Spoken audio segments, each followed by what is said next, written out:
start, place a tape measure on the edge of the board closest to the sandpit.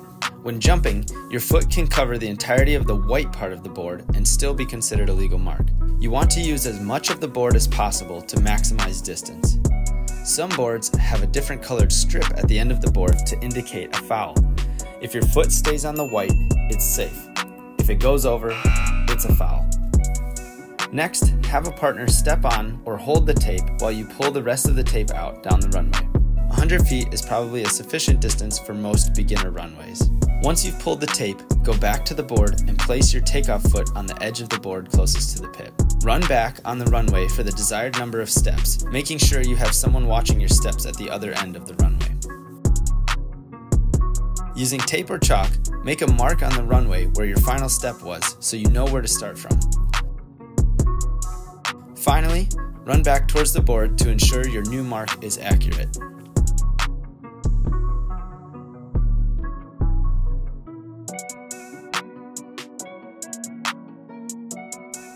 Increase steps as needed. As you become more proficient with the technique of the jumps, you can begin to add speed and length to your runway to potentially improve your performances. Don't move back before you're ready, as this could lead to injuries. You want to make sure you have the basics down first, then add speed. Be fast, but at the right time. The more speed you bring, the further the potential is for the jump, but you need to be fast at the right time, at the board.